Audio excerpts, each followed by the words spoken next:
بسم اللہ الرحمن الرحیم نحمد و نصلی علی رسولہ الکریم اما بعد عن ابن عباس رضی اللہ تعالی عنہما قال قاتل النبی صلی اللہ علیہ وسلم فلم يفرغ منهم حتى أخر العصر عن وقتها فلما رأى ذلك قال اللهم من حبسنا عن الصلاة الوسطى فاملأ بيوتهم نارا واملأ قبورهم نارا او كما قال عليه الصلاة والسلام۔ حضرت عبداللہ بن عباس رضی اللہ تعالیٰ عنہما فرماتے ہیں کہ غزوہ خندق کے موقع پر حضور اکرم صلی اللہ علیہ وسلم دشمن سے لڑتے رہے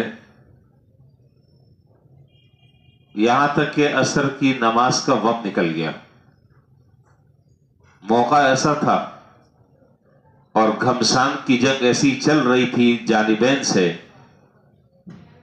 کہ اس وقت نماز پڑھنے کا موقع نہیں ملا، یہاں تک کہ وقت گزر گیا۔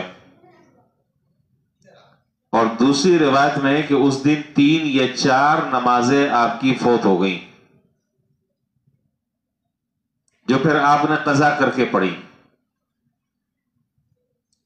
یہ ایک الگ بحث ہے کہ اس معاملے میں بھی سرکار دو عالم نبی کریم صلی اللہ علیہ وسلم کا اسوہ حسنہ امت کے لیے قیامت تک کے بہترین رہنمائی کا ذریعہ ہے۔ یہ نماز آپ کی قضا نہیں ہوئی، یہ نماز اللہ کی طرف سے آپ کی قضا کرائی گئی تاکہ امت کے سامنے بعد میں نماز قضا کے مسائل کیسے آتے اگر یہ نماز قضا نہ ہوتی۔ تو حضور صلی اللہ علیہ وسلم کا سہو یا آپ کا اس طرح کا جو عمل ہے وہ ایسے نہیں ہوتا، اللہ تعالیٰ کی طرف سے اللہ کی مشیت ہوتی ہے۔ اگر نماز قضا نہ ہوتی تو آج امت کے سامنے قضا نماز کے مسائل کیسے آتے، فقہا ان مسائل کو کیسے مستنبط فرماتے، اس پر کیسے احکامات ذکر کرتے۔ یہ سارے واقعات جو ہیں یہ اللہ تعالیٰ کی طرف سے۔ خیر، تو نماز فوت ہو گئی، آپ نے قضا کر کر پڑھی۔ تو حضور صلی اللہ علیہ وسلم کو نماز عصر کے فوت ہونے کا بڑا سخت صدمہ ہوا۔ آپ نے کفار کے حق میں بددعا فرمائی، اور وہ بددعا وہی ہے جو میں نے ابھی اس روایت میں آپ کے سامنے ذکر کی۔ آپ نے بددعا فرمائی کہ اللہ، جنہوں نے ہمیں عصر کی نماز سے روکے رکھا ان کے گھروں اور قبروں کو آپ آگ سے بھر دیں۔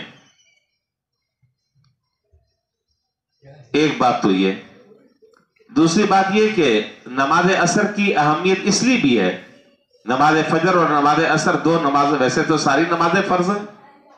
لیکن ان 2 نمازوں کی خاص طور پر تاکید احادیث میں بھری پڑی ہیں۔ اور عصر کی نماز کی تاکید اس لیے کہ یہ ہے نماز وسطی، درمیانی نماز، دن کا درمیان ہو جاتا ہے عصر میں۔ قرآن کریم میں بھی ہے حافظوا علی الصلوات والصلاۃ الوسطی، نماز کی حفاظت کرو، پابندی کرو، اور خاص طور پہ نماز وسطی کی۔ تو نماز وسطی سے کیا مراد ہے؟ اکثر حضرات مفسرین نے ذکر کیا کہ نماز وسطی سے مراد عصر کی نماز ہے، ایک بات۔ اور دوسری بات یہ ہے کہ نماز فجر اور نماز عصر سے متعلق احادیث بھری پڑی ہیں جس میں اس کی تاکید کی طرف، اہمیت کی طرف، اس کی تاکید کی طرف اشارہ ہے کہ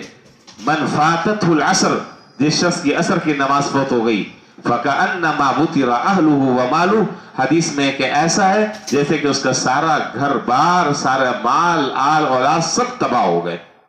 جس کی عصر کی نماز فوت ہو گئی تو یوں سمجھو کہ جیسے کہ وہ آدمی خود لٹ گیا، اس کا گھر بار لٹ گیا، اس کی تجارت تباہ و برباد ہو گئی جس نے عصر کی نماز چھوڑ دی،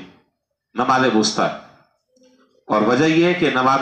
عصر جو ہے، عصر کا وقت عام طور پر مصروفیت کا ہوتا ہے، کاروباری لوگوں کے کاروبار کا ہوتا ہے، تو اس میں عام طور پر آدمی نماز کو ٹال دیتا ہے کہ چلو جی بعد میں پڑھ لیں گے، ابھی تو کسٹمر کھڑے ہیں، ان کو فارغ کریں گے، لہذا اللہ کے حکم کے آگے اور نماز کی اہمیت کو پس پش ڈال دیا اور دنیاوی منفعت کے خاطر نماز کو قضا کر دیا، تو یہ وعید بھی ہے۔ اور اسی طریقے سے بخاری اور مسلم میں روایت ہے کہ 2 نمازیں ایسی ہیں، آپ کو پتہ ہے کہ دن اور رات کے